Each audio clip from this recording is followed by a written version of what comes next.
China has just deployed the world's first drone carrier warship into one of the most contested waters on the planet, and it is not a routine test.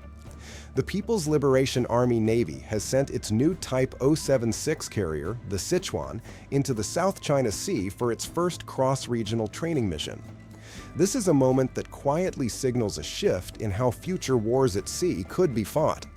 Because this ship is not designed around traditional fighter jets. It is designed around drones, unmanned aircraft that can strike, scout, and potentially even fight without risking human pilots. And that changes everything.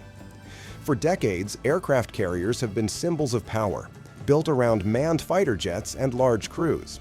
But now, China is testing a new idea. What if the future of naval warfare is not about pilots in cockpits, but machines operating at scale? And it is choosing the South China Sea, a region already filled with tension, rival claims, and heavy military presence, as the testing ground. That choice alone tells you this is not just about technology. It is about strategy, signaling, and reshaping the balance of power in a region where even small shifts can have global consequences.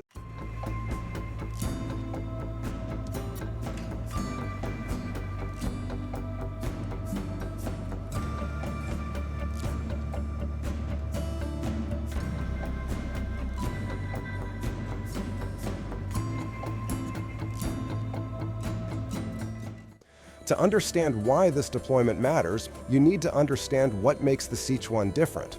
At around 50,000 tons, it sits in a unique space between traditional amphibious assault ships and full-sized aircraft carriers. It is larger than many Western light carriers, even surpassing ships like the French carrier Charles de Gaulle in displacement, but smaller than China's own supercarrier Fujian. What makes it truly different is not just its size, but its purpose. The Sichuan is built to operate a smaller, more flexible air wing that is expected to be dominated by unmanned systems.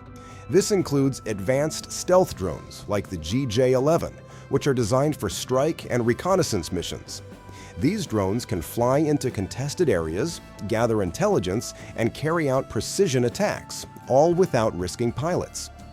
The ship also uses an electromagnetic catapult system, a cutting-edge launch technology previously seen only on a handful of advanced carriers worldwide. This allows it to launch heavier and more advanced aircraft, including drones, with longer range and higher payload capacity. In simple terms, this is not just a new ship, it is a new concept. It reflects a shift from pilot-centric warfare to system-centric warfare, where coordination, data, and automation matter more than individual platforms.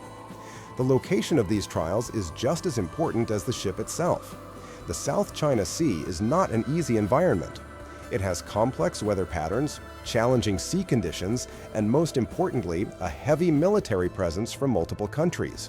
This makes it an ideal testing ground for a platform like the Sichuan. It allows the Chinese Navy to evaluate how the ship performs under real-world pressure, not just technical performance, but operational coordination with other forces. Analysts expect future exercises to include integration with helicopters, amphibious units, and possibly other naval assets. There is even speculation that the ship could operate near sensitive areas like the Taiwan Strait during future trials. That matters, because operating in these regions is not just about training, it is about sending a message. The United States and its allies maintain a strong presence in these waters, and any new capability tested here is immediately observed, analyzed, and factored into military planning. In that sense, every movement of the Sichuan is being watched, not just as a test, but as a signal of intent. Even minor operational details, like launch timing, drone coordination, or communication patterns, can reveal valuable insights to observers. What makes the Sichuan even more significant is that it has no direct equivalent anywhere in the world. Other countries operate aircraft carriers. Some operate amphibious assault ships, but a platform specifically designed to deploy large numbers of unmanned aircraft at sea is something new. This reflects a broader shift in military thinking. Drones are becoming more capable, more autonomous, and more central to modern warfare. On land, in the air, and now at sea, unmanned systems are changing how battles are fought. By building a carrier around these systems, China is essentially betting on the future. It is investing in a model where numbers, flexibility, and reduced risk to personnel become key advantages. And if this model proves effective, it could influence how other countries design their own naval forces. We could see a shift away from traditional carriers toward more specialized platforms focused on unmanned operations. In that sense, the Sichuan is not just a ship, it is a prototype for what might come next. And like most prototypes, its true value lies not just in what it can do today, but in how it shapes tomorrow's designs. There is also a strategic layer to this development that goes beyond technology. The ability to deploy drones from the sea gives China new options in how it projects power. Drones can be used for surveillance, targeting, and even electronic warfare, allowing for a more persistent and flexible presence in contested areas. They can operate in swarms, overwhelm defenses, and cover large areas without the limitations of human endurance.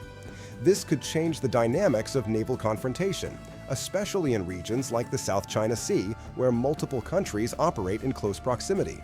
At the same time, it raises new challenges for rivals. Traditional defense systems are often designed to counter manned aircraft or missiles, not large numbers of smaller, more adaptable drones. This creates a gap that needs to be addressed, and it is likely that other countries will begin investing more heavily in counter-drone technologies as a result. In this way, the deployment of the Sichuan could trigger a new phase in the evolving competition between major powers at sea. It also forces militaries to rethink cost structures, because drones can be produced in larger numbers at lower costs compared to traditional aircraft. In the end, what we are seeing is more than just a naval exercise. It is a glimpse into the future of warfare.